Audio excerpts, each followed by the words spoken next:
Hello and welcome to Saturday Night Crafting. My name is Sasha Reed and I am so excited for you to come and hang out with me tonight.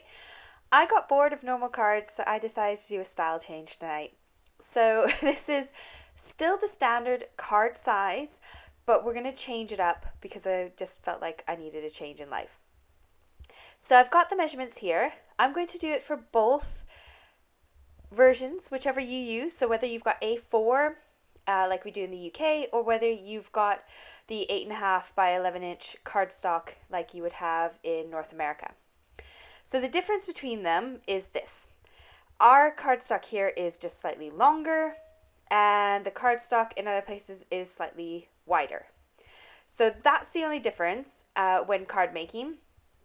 I always use an A6 card, so I cut my A4 sheet in half, which gives me two A5s, and I fold those in half to give me an A6. So these are the measurements if you're going to do it with A4 cardstock, or if you're going to do it with the 8.5 by 11 inch cardstock.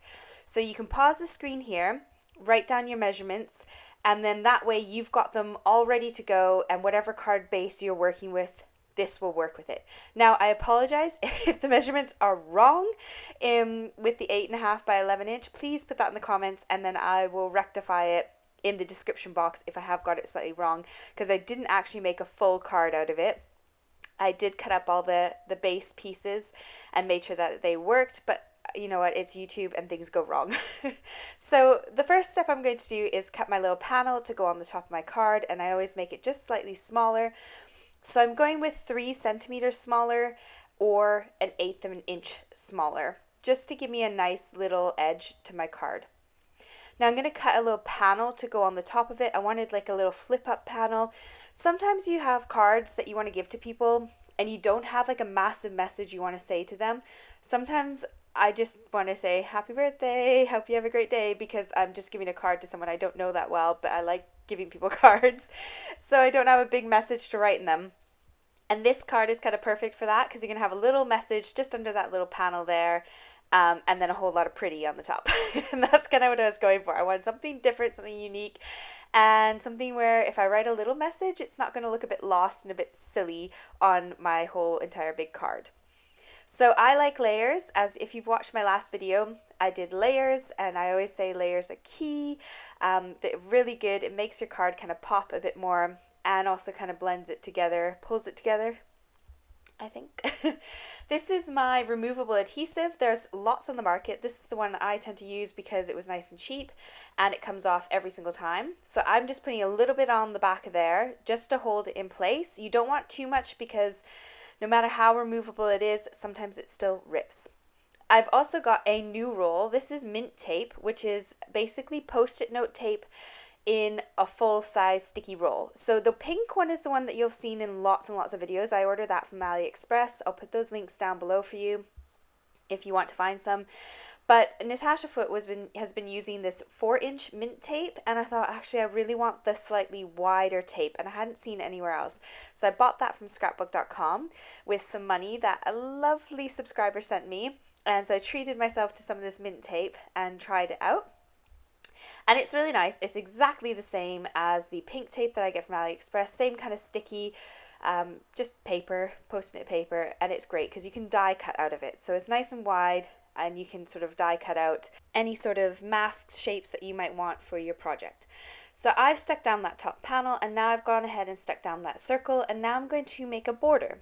And I've got this washi tape that I bought ages ago from AliExpress. I never use it. It's kind of wonky. The pattern's not really straight on there, and I'm going to use it to make another mask around the edge of my card. So I'm just rubbing it on my jumper. It's really important because I did one beforehand when I was just playing around, and even though it is like a low tack tape, it's washi tape, it still ripped my card ever so slightly. So it's worth trying to get off as much sticky as you can with the washi tape because it's not designed to be a removable adhesive. So I went ahead and got rid of the sticky and added my little border, and I'm going to come in with this stamp and die set. Now this is still available on Craft Stash. I did take a look because I bought it a little while ago and I really love it. It's the silicone stamp set and die set that matches. The dies can be a little bit fiddly to cut out, just to warn you, to kind of pull apart. They're all attached together. and they were a bit fiddly to kind of cut apart. But the stamp set's incredible. You get absolutely tons in it. So you can see here, I'm going to fill up my whole background with all these stamp shapes and images. So anything will do. Get all your flower sets out, some leaves, some butterflies, whatever you feel like you want to make a background out of, and just pile them all onto your stamp platform. Then I just go ahead and close the lid, pick them all up. And obviously the middle bit I didn't really need to fill in that much because of my circle. It's the mask, so there's going to be no ink underneath it. I've got my VersaFines that I'm going to use today, and I'm using the VersaFine because when it's a silicone stamp, I find that normal ink doesn't stick so well. But with a VersaFine, it's a pigment ink, so it sticks beautifully well to these, and you get a really crisp, clear image every time. So that's kind of why I use those versus other inks sometimes. Now, because I already had them on my desk and I was using them, I decided to stick with the same kind of inks. So I've got all the colors listed here. You can pause the video if you want to see which colors I've used. And we're just going to color in all the images.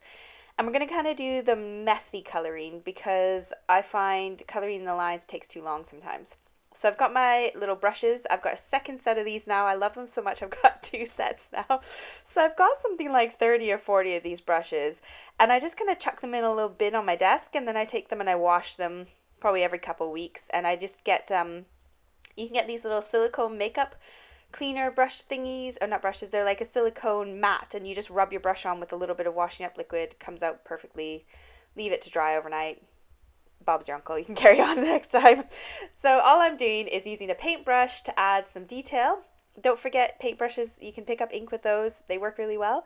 So I'm just using a couple paintbrushes, adding some more detail, some more color, and then kind of messy coloring over top because I want the whole background to be colored. I don't want any white showing because the bits that are white are the bits the bits I want to stay white are the bits that are underneath my masking area. So I want to fill the whole space with color. So I'm kind of doing this sort of gradual blended all over the place color.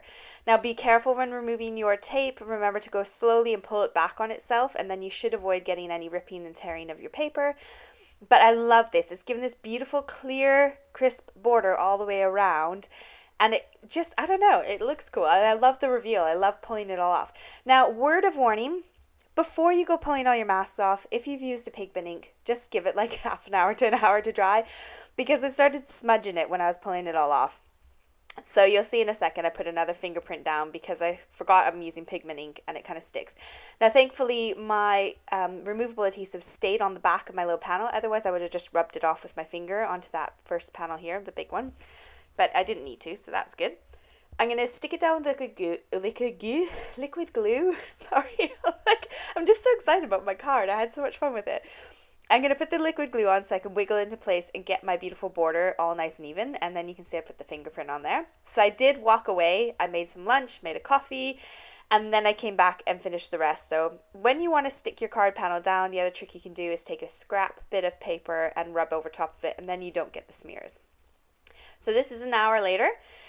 What I would suggest is glue your back panel with the flap down first. So you'll see in a second I put my glue on and then I'm like, whoops, that's not going to be all that good. Because what you want to do is have that first panel down with your little flap glued on, because then when you go and put your top panel on, you can line it up perfectly with your background and make sure it looks really seamless and smooth.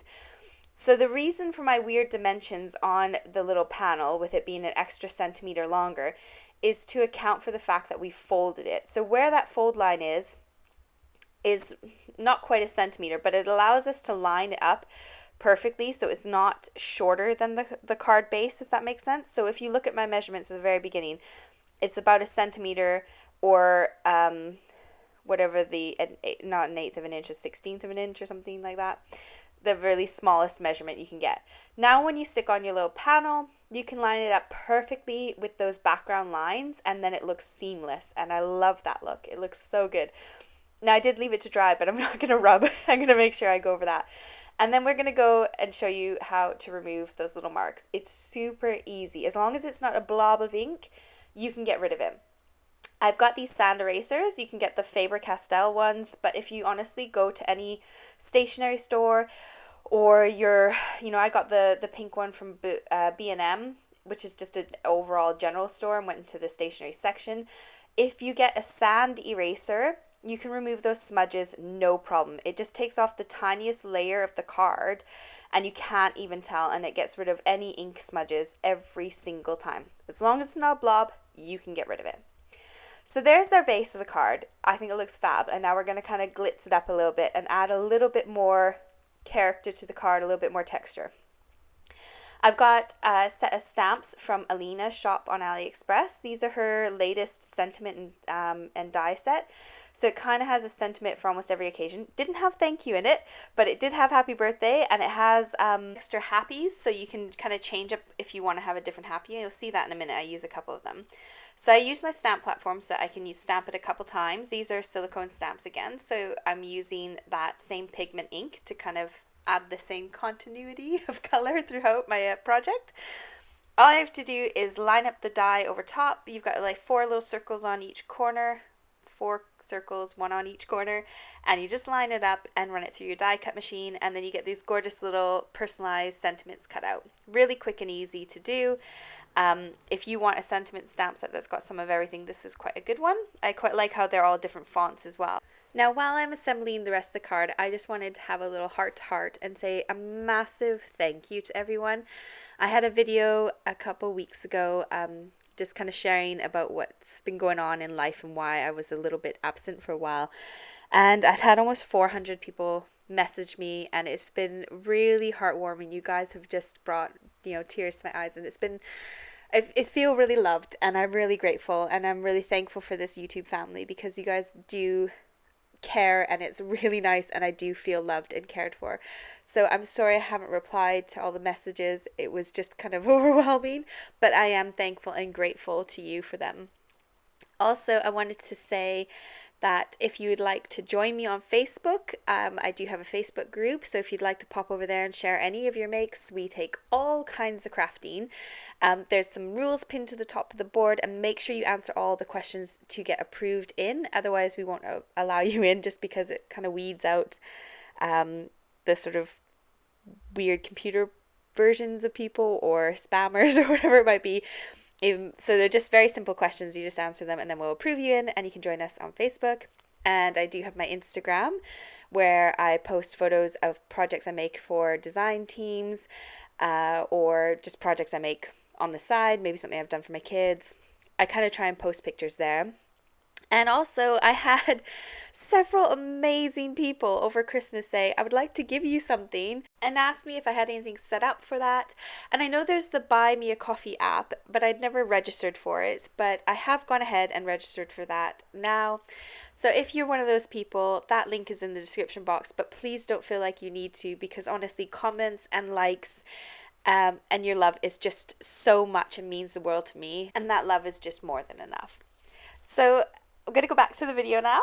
I've got my card, my second card that I did beforehand, which the paper did rip a little bit. And you can see here is another version. I did just the happy, and then I stamped birthday from a different set. I put a little bit of glitter on top of the happy, and I added Nuvo drops onto the flowers.